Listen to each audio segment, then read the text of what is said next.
2024 में IC3 की एक कॉन्फ्रेंस में NCRB national crime records bureau के डेटा के हिसाब से स्टूडेंट सुसाइड्स पे एक रिपोर्ट रिलीज की गई।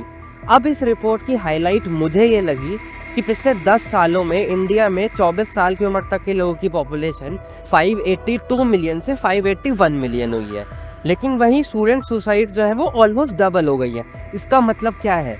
The rate of student suicides is much more than the rate of growth of population.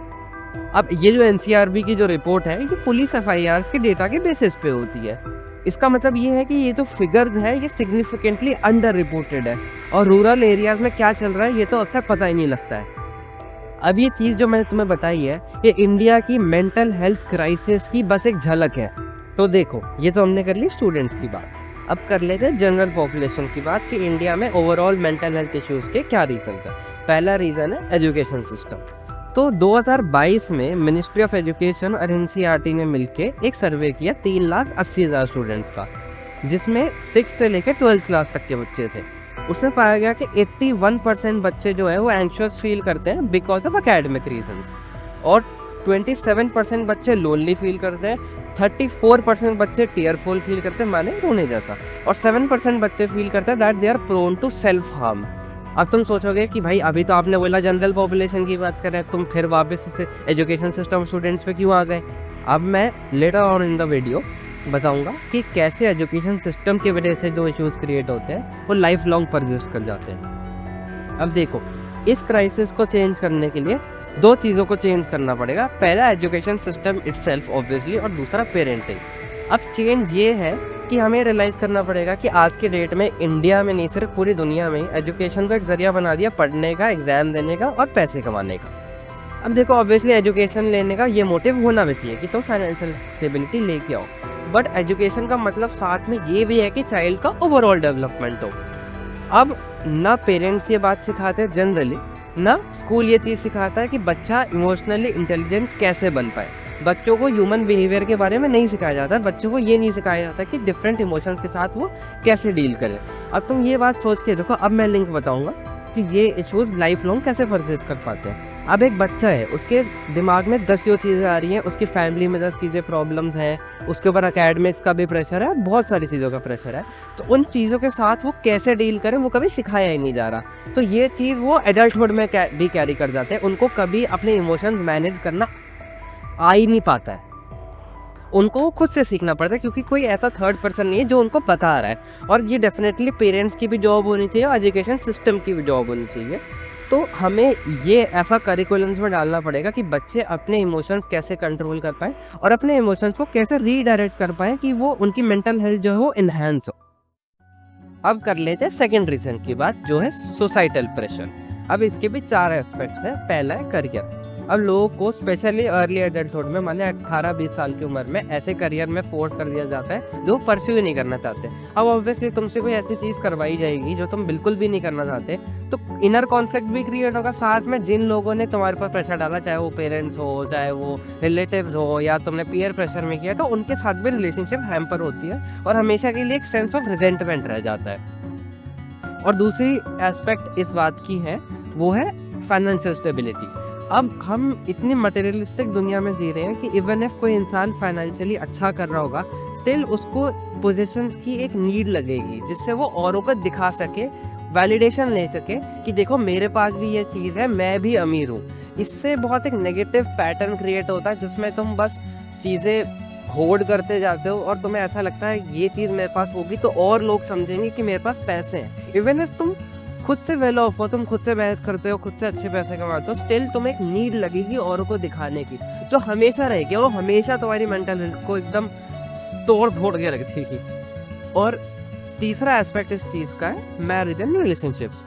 अब अक्सर लोगों को ऐसे लोगों के साथ शादी करने के लिए फोर्स किया जाता है जिसके साथ वो करना नहीं चाहते, या तो अक्सर वो रेडी नहीं होते इन सब चीज़ों की कमिटमेंट के लिए।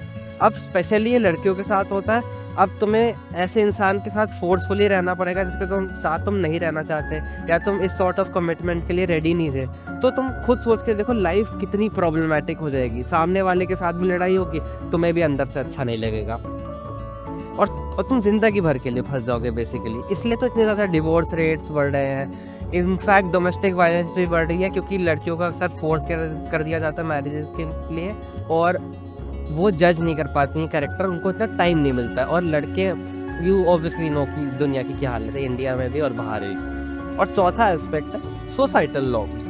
अब सोसाइटल नॉर्म्स जो है वो ऐसे रूल्स एंड रेगुलेशंस होते हैं जो सोसाइटी ने इटसेल्फ अपने लिए बनाए हैं, जो अगर कोई फॉलो करेगा तो लोग उसको बहुत अच्छा बोलेंगे, और अगर कोई उसके अगेंस्ट जाएगा तो लोग उसको गलत बताएंगे, चाहे वो नॉर्म सही हो या गलत हो। वैसे तो आजकल जितनी भी सोसाइटल नॉर्म्स है वो सब फालतू की है, तुम्हें सोसाइटल नॉर्म्स फॉलो करने की कोई नीड नहीं है, तुम्हें जो करना है तुम वो कर। तो अब इससे क्या होता है, लोग प्रेशराइज हो जाते हैं ऐसी चीज़ें करने में या ऐसे टाइप का बिहेवियर डिस्प्ले करने में जो वो बिल्कुल नहीं करना चाहते, जो उनकी वैल्यूज से अलाइन नहीं करते हैं, तो उससे भी मेंटल हेल्थ प्रॉब्लम्स क्रिएट होती है।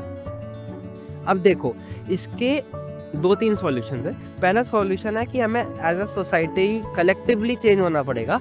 हमें देखना पड़ेगा कि हम बहुत सुपरफिशियल रीजंस पे फोकस कर रहे हैं, ऐसी चीज़ों पे फोकस कर रहे हैं तो बिल्कुल भी मैटर नहीं करती हैं, और हमें सोचना पड़ेगा कि हम बिल्कुल गलत डायरेक्शन में जा रहे हैं। हम सबको एक अपने माइंडसेट में शिफ्ट लाना पड़ेगा।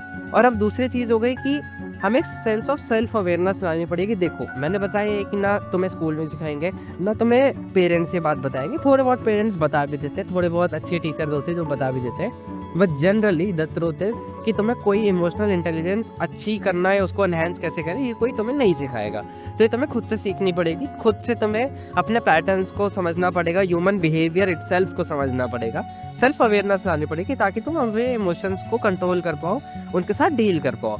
और एक चीज़ ये भी है कि जो तीसरा सॉल्यूशन है कि ये सब जो चीज़ें हैं वो अक्सर सेल्फ इम्पोज मिजरी भी होती है। अब जैसे फाइनेंशियल स्टेबिलिटी वाली बात हो गई, तुम ज़बरदस्ती एक आईफोन खरीद रहे हो, जैसे लेटेस्ट आईफोन आ रहा है तुम खरीद रहे हो, तुम ज़बरदस्ती महंगी गाड़ियाँ खरीद रहे हो EMI पे, ज़बरदस्ती ऐसी चीज़ें कर रहे हो सिर्फ अपनी वैलिडेशन की नीड को पूरा करने के लिए। ये तो तुम्हारी गलती है। देखो, अगर किसी को लगता है कि लेट्स से तुम 10 लाख रुपए कमाते हो महीने का, बट किसी को ऐसा नहीं लगता कि तुम 10 लाख रुपए कमाते हो, how does it even matter? तुम्हें ये क्या फ़र्क पड़ता है कि तुम किसी को दिखा दो? तो अक्सर बहुत, ये बस एग्जाम्पल दिया सेल्फ इम्पोज मिजरी का। बहुत चीज़ें जो मैंने तुम्हें 4 एस्पेक्ट बताया उसमें सेल्फ इम्पोज मिजरी भी होती है। तो ये रिकग्नाइज करो कि क्या चीज़ें तुम अपने ऊपर इम्पोज कर रहे हो और उनके ऊपर इम्प्रूव करो।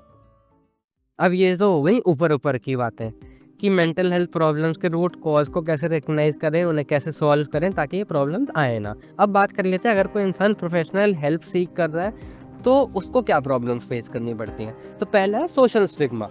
अब इंडिया में और बहुत सारी जगहों पे दुनिया में मेंटल हेल्थ सर्विसेज को एक टैबू टाइप्स माना जाता है। अक्सर तुमने सुना होगा कि लोग साइकेट्रिस्ट को बोलते हैं कि ये तो पागलों का डॉक्टर है, या तो कोई थेरेपी ले रहा होता है तो उसे बोलते हैं ये तो पागल है, इसके दिमाग में कोई प्रॉब्लम है तभी ऐसे जा रहा है, मतलब एक डेरोगेटरी वे में बोलते हैं। तो हमें ये बात समझनी पड़ेगी कि एक मेंटल हेल्थ प्रॉब्लम जो है वो इतनी इंपॉर्टेंट है जितनी एक फिजिकल हेल्थ प्रॉब्लम है। तुमने एक क्लीशेड लाइन भी बहुत बारी सुनी होगी कि अगर पैर टूटता है, बुखार होता है तो डॉक्टर के पास जाते हो, अगर दिमाग में कोई प्रॉब्लम है तो भी डॉक्टर के पास ही जाना चाहिए, सेम वे में डील करना चाहिए। अभी स्टेटमेंट चाहे ओवर यूज्ड हो, बट ये स्टेटमेंट बिल्कुल ट्रू है और ये बहुत एक्यूरेट स्टेटमेंट है। एक मेंटल हेल्थ प्रॉब्लम को एक फिजिकल हेल्थ प्रॉब्लम के जैसा ही ट्रीट करना चाहिए और उस पर ध्यान देना चाहिए कि एक सीरियस चीज़ है।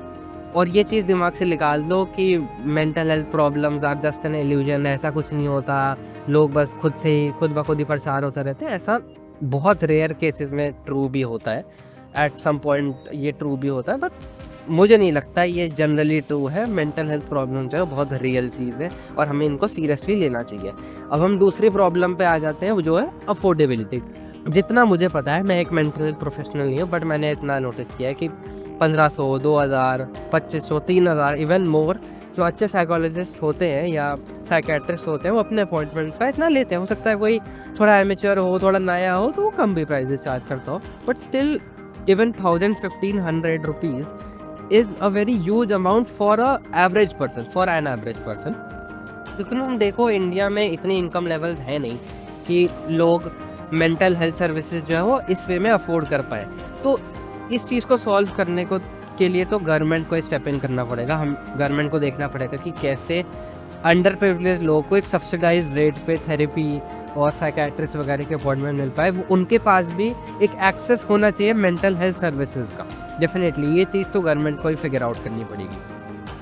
अब इन कंक्लूजन देखो, ऐसा तो है नहीं कि तुम सारी चीज़ें परफेक्टली करो और कोई मेंटल हेल्थ प्रॉब्लम आए ना। मेंटल हेल्थ प्रॉब्लम तो तुम कितनी भी अच्छी लाइफ जियो, कितनी प्रिविलेज हो, कितनी भी तुम्हें लोगों ने सिखाया हो, कैसे भी इमोशनल इंटेलिजेंस हो, तुम्हें मेंटल हेल्थ प्रॉब्लम्स आएँगी ही आएँगी। बट फ़र्क ये है कि कुछ लोग उसके साथ बहुत अच्छे से डील करते हैं और कुछ लोग उसके साथ बहुत बेकार वे में डील करते हैं, उन्हें आता ही नहीं है। और कुछ लोग तो ऐसे हैं जो कभी डील ही नहीं कर पाते हैं, लाइक ऑब्वियसली डील नहीं कर पाते, एक टाइम पे वो कभी ओवरकम ही नहीं कर पाते तो वो सुसाइड कर लेते हैं। ऑब्वियसली ये बात बहुत ट्रिगरिंग है, बट ये बात बहुत ट्रू है, तभी मैं ये वीडियो भी बना रहा हूँ, क्योंकि ऑब्वियसली मैंने जब इंटरनेट पे देखा, मैं तुम हमेशा ही देखते रहते होगे यार कि कभी आर्टिकल है कि वो कोटा में ये सुसाइड हुई, तो वो ENY वाला केस भी तुमने देखा होगा कि वहाँ पे वर्क प्रेशर वगैरह की वजह से किसी लड़की ने आई थिंक सुसाइड वगैरह किया था। तो इस बात को हाईलाइट करना वेरी इंपॉर्टेंट था मेरे लिए। तो I hope you like this video and मैं इस बार थोड़ी मैंने अलग वीडियो कर दी। वैसे मैं इन जनरल मैंने 3-4 शॉर्ट फिल्म्स टाइप बनाई हैं, 1-1.5 मिनट की, 2 मिनट की। तुम चाहते हो तो वो भी चेकआउट कर सकते हो। इन जनरल मैंने इससे पहले self improvement, inspiration, motivation type का कंटेंट भी बना रखा है। If you want to check that type of content out, feel free to subscribe to this channel and like this video. So thanks for watching, and again take care of your mental health, it is very important.